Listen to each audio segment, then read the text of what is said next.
Fort de son succès majuscule sur la pelouse de La Rochelle, 18-26, juste avant la parenthèse européenne, le Castres olympique s'est totalement relancé dans la course aux phases finales à 2 journées de la fin du championnat.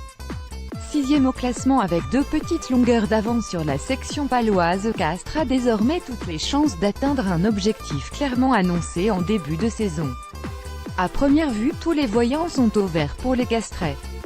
La dernière fois que j'ai dit cela, un journaliste l'a repris en gros titre dans son journal et on s'est ramassé contre Pau, rétorque aussi sec un Christophe Furios prudent.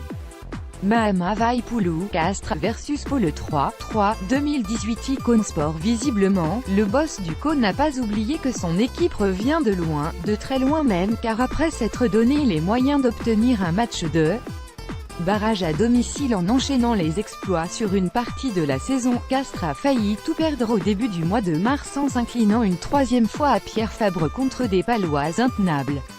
Après notre victoire contre l'UBB, on s'est relâché. On peut se le tourner dans tous les sens mais je ne vois pas d'autres explications, concède le manager tarnais. On s'est planté et on a failli avoir un grand gâchis. On l'a récupéré à La Rochelle mais pour autant, rien n'est acquis. On doit rester extrêmement concentré. Une gifle salvatrice à Montpellier, car cette saison, le Castres olympique semble capable de tout. Du meilleur comme du pire. Notamment d'aller gagner sur les pelouses du Stade Toulousain et de Clermont mais aussi de perdre 3 fois sur sa pelouse chérie de Pierre Fabre et de sombrer par la suite à Montpellier. Il a fallu la claque de Montpellier pour que les mecs réagissent. On a pris conscience qu'on devait y aller. Aujourd'hui, je retrouve l'état d'esprit et l'exigence qu'on avait quand on était en pleine forme, déclare d'ailleurs Urios. Jess Mogg, Montpellier versus Castres Icône Sport à Mayol. Le Co aura certainement à cœur de confirmer ce regain de forme, il reste seulement 2 matchs à jouer. Il ne faut pas se poser de questions.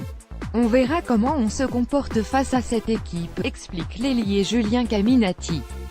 Il faut effacer La Rochelle et vite se projeter sur Toulon parce que cela ne sera pas du tout le même match.